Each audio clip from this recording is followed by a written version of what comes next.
شروع اللہ کے نام سے جو بڑا مہربان نہایت رحم فرمانے والا ہے۔ السلام علیکم ورحمۃ اللہ وبرکاتہ۔ دوستو، آج کی اس ویڈیو میں ہم آپ کو بتائیں گے کہ اللہ تعالیٰ حضرت عائشہ رضی اللہ تعالیٰ عنہ سے کیوں ناراض ہوئے۔ دوستو، مسلمان عورتیں یہ واقعہ ضرور سنیں۔ حضرت ابو ہریرہ رضی اللہ تعالیٰ عنہ بیان کرتے ہیں کہ رسول اللہ صلی اللہ علیہ وآلہ وسلم نے فرمایا، ایمان کے لحاظ سے مومنوں میں اکمل وہ ہے جو ان میں سے اخلاق کے اعتبار سے بہت عمدہ ہے، اور تم میں سے اچھے لوگ وہ ہیں جو اپنی عورتوں کے لیے بہتر ہیں۔ دوستو، ایک مرتبہ آپ صلی اللہ علیہ وآلہ وسلم باہر سے تشریف لائے۔ گھر کے صحن میں حضرت عائشہ صدیقہ رضی اللہ تعالیٰ عنہ کو دیکھا کہ پیالے سے پانی پی رہی ہیں۔ وہیں سے آپ صلی اللہ علیہ وآلہ وسلم نے ارشاد فرمایا، اے حمیرہ، تھوڑا پانی میرے لیے بھی بچانا۔ غور فرمائیے دوستو، بیوی رضی اللہ تعالیٰ عنہ امتی ہیں، شوہر نبی صلی اللہ علیہ وآلہ وسلم ہیں۔ برکتیں نبی صلی اللہ علیہ وآلہ وسلم کی ذات کے ساتھ وابستہ ہوتی ہیں، مگر سبحان اللہ، آپ صلی اللہ علیہ وآلہ وسلم اپنی رفیقہ حیات رضی اللہ تعالیٰ عنہ کے بچے ہوئے پانی کو پینا چاہتی ہیں۔ جب حضرت عائشہ صدیقہ رضی اللہ تعالیٰ عنہ نے کچھ پانی بچا کر خدمت اقدس صلی اللہ علیہ وآلہ وسلم میں پیش کیا تو نوش فرمانے سے پہلے معلوم کیا، اے حمیرہ رضی اللہ تعالیٰ عنہ، تم نے اس پیالے کے کس حصے سے لب لگا کر پانی پیا تاکہ میں بھی اس جگہ سے پانی پیوں۔ سیدہ عائشہ رضی اللہ تعالیٰ عنہ فرماتی ہیں کہ میں پانی پیتی یا ہڈی چوستی، پھر میں آپ صلی اللہ علیہ وآلہ وسلم کو دیتی تو آپ صلی اللہ علیہ وآلہ وسلم اسی مقام سے نوش فرماتے اور ہڈی سے گوشت نکال کر کھاتے جہاں میں پیتی یا کھاتی۔ بعض اوقات ازواج مطہرات رضی اللہ تعالیٰ عنہ ادھر ادھر کے قصے یا گزرے ہوئے واقعات بیان کرتی تو آپ صلی اللہ علیہ وآلہ وسلم برابر سماعت فرماتے رہتے اور خود بھی کبھی اپنے واقعات سناتے۔ کھانے پینے میں ازواج مطہرات رضی اللہ تعالیٰ عنہ کو کوئی روک ٹوک نہیں تھی، جو دستیاب ہوتا اس میں سے جو چاہتی کھاتی اور جو چاہتی پہنتی۔ اس زمانے میں ہاتھی کے دانتوں کے زیورات کا رواج تھا۔ آپ صلی اللہ علیہ وآلہ وسلم اس قسم کے زیور پہننے کا حکم فرماتے، بیویوں کا پاک صاف رہنا پسند فرماتے، ازواج مطہرات رضی اللہ تعالیٰ عنہ پر لعن طعن نہ فرماتے اور نہ ہی ان سے سخت اور درشت لہجے میں گفتگو فرماتے۔ اگر کوئی بات ناگوار خاطر ہوتی تو التفات میں کمی فرما دیتے۔ ام المؤمنین حضرت عائشہ صدیقہ رضی اللہ تعالیٰ عنہ سے روایت ہے، بیان کرتی ہیں کہ خدا کی قسم، میں نے یہ منظر دیکھا ہے کہ ایک روز حبشی نابالغ لڑکے مسجد میں نیزہ بازی کر رہے تھے۔ حضور صلی اللہ علیہ وآلہ وسلم ان کا کھیل مجھے دکھانے کے لیے میرے لیے اپنی چادر کا پردہ کر کے میرے حجرے کے دروازے پر کھڑے ہو گئے جو مسجد میں کھلتا تھا۔ میں آپ صلی اللہ علیہ وآلہ وسلم کے کاندھے کے درمیان سے ان کا کھیل دیکھتی رہی۔ آپ صلی اللہ علیہ وآلہ وسلم میری وجہ سے مسلسل کھڑے رہے، یہاں تک کہ میرا جی بھر گیا اور میں خود ہی لوٹ آئی۔ دوستو، صحیح بخاری کی حدیث نمبر 4912 میں سورہ تحریم کے اس واقعے کی تفسیر ہے کہ جسے عمومی طور پر واقعہ تحریم کہا جاتا ہے۔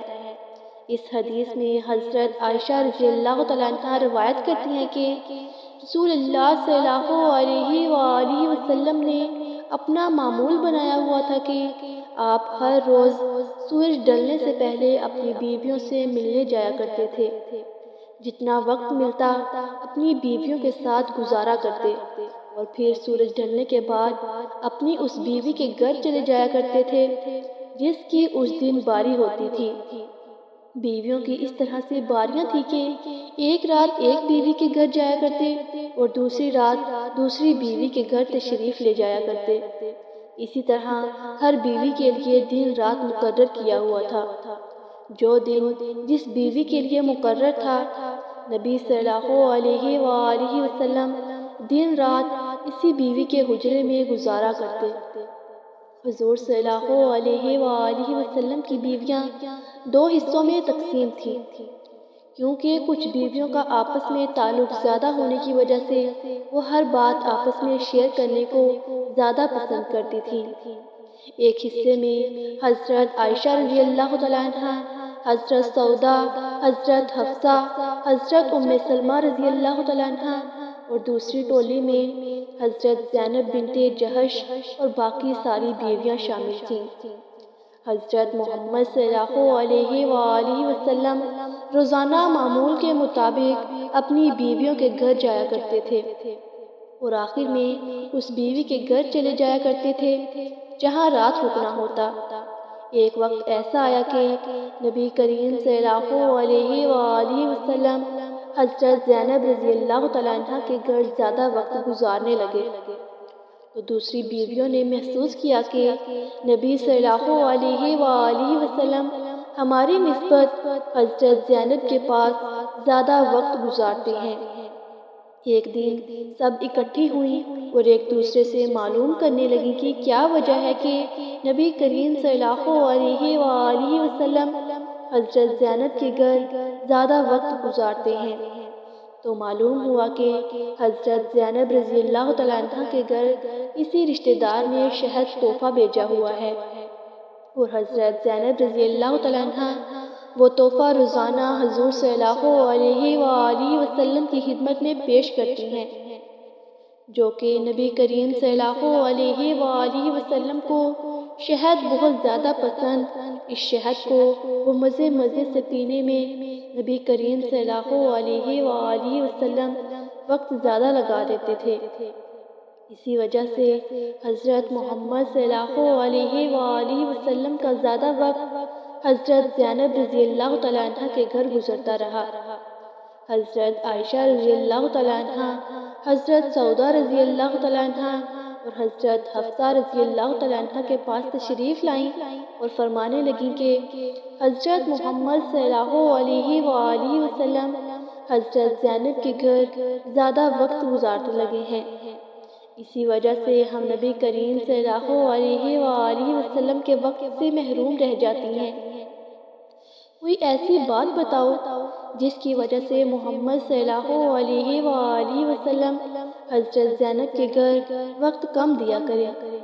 انہوں نے آپس میں یہ سوچا کہ جب نبی کریم صلی اللہ علیہ وآلہ وسلم ہمارے پاس آئیں گے تو ہم سب نبی کریم صلی اللہ علیہ وآلہ وسلم سے ایک ہی بات کہیں گے، اے حضور صلی اللہ علیہ وآلہ وسلم آپ کہاں تھے؟ اتنی دیر ہو گئی، ہم آپ کا انتظار کرتی رہی۔ جب نبی کریم صلی اللہ علیہ وآلہ وسلم اس کا جواب دیں گے تو ہم سب یہ کہیں گے کہ اے اللہ کے نبی، آپ صلی اللہ علیہ وآلہ وسلم سے مغفر کے پھول کی بو آ رہی ہے، ایسے لگ رہا ہے کہ آپ مغفر کے پھولوں کا رس پی کر آئے ہیں۔ اور نبی کریم صلی اللہ علیہ وآلہ وسلم کی عادت تھی کہ آپ کو کسی قسم کی بھی بو بالکل پسند نہ تھی، آپ سے ہمیشہ خوشبو ہی آیا کرتی تھی۔ جب نبی کریم صلی اللہ علیہ وآلہ وسلم حضرت حفصہ رضی اللہ تعالیٰ عنہ کے پاس تشریف لائے تو انہوں نے پوچھا، اے اللہ کے نبی، آج کافی دیر سے آئے ہیں، سب ٹھیک تو ہے؟ اس کا جواب دیتے ہوئے نبی کریم صلی اللہ علیہ وآلہ وسلم نے فرمایا، میں زینب کے گھر سے شہد پی کر آ رہا ہوں۔ حضرت عائشہ رضی اللہ تعالیٰ عنہ، حضرت سودا، حضرت حفصہ اور ام سلمہ رضی اللہ تعالیٰ عنہ نے نبی کریم صلی اللہ علیہ وآلہ وسلم کو کہا، اے اللہ کے نبی، آپ کے منہ مبارک سے مغافیر کے پھول کی بو آ رہی ہے۔ ان کو معلوم تھا کہ نبی کریم صلی اللہ علیہ وآلہ وسلم ذرا سی بھی بو کو پسند نہیں فرماتے۔ وہ کوئی ایسی چیز کے پاس نہیں جاتے جس سے ذرا سی بھی بو آنے کا خدشہ ہو۔ چنانچہ حضور صلی اللہ علیہ وآلہ وسلم سب سے آخر میں حضرت حفصہ رضی اللہ تعالیٰ عنہ کے پاس پہنچے۔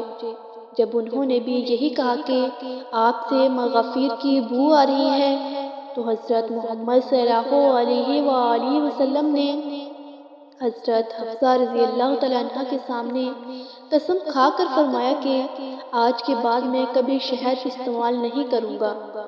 یہ بات کرتے ہوئے نبی کریم صلی اللہ علیہ وآلہ وسلم نے حضرت حفصہ رضی اللہ تعالیٰ عنہ کو فرمایا کہ جو میں نے قسم کھائی ہے اس کے بارے میں کسی کو مت بتانا، کیونکہ نبی کریم صلی اللہ علیہ وآلہ وسلم ان ازواج کا مقصد سمجھ گئے تھے، اس لیے آپ نے قسم کھا لی کہ آپ نہ صرف حضرت زینب رضی اللہ تعالیٰ عنہ سے بلکہ عام طور پر بھی شہد نوش نہ فرمائیں گے۔ اپنی قسم کے متعلق کسی سے بھی ذکر نہ کرنا۔ لیکن حضرت حفصہ رضی اللہ تعالیٰ عنہ نے یہ بات حضرت عائشہ رضی اللہ تعالیٰ عنہ کو بتا دی۔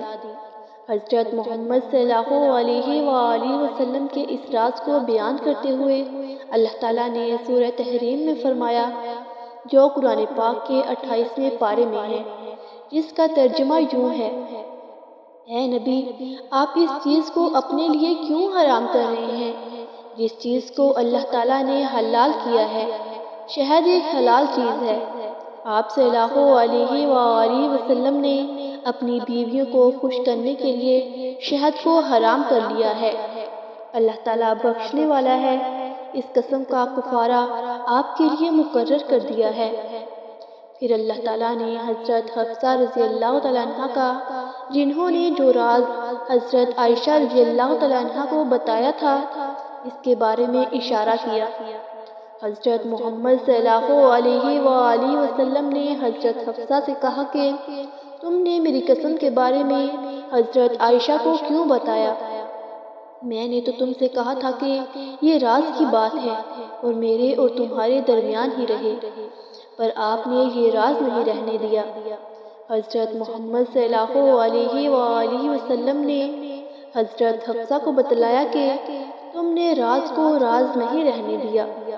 پھر حضرت حفصہ رضی اللہ تعالیٰ عنہ نے حضرت محمد صلی اللہ علیہ وآلہ وسلم سے پوچھا کہ آپ کو کس نے بتلایا کہ میں نے راز کو راز نہیں رہنے دیا؟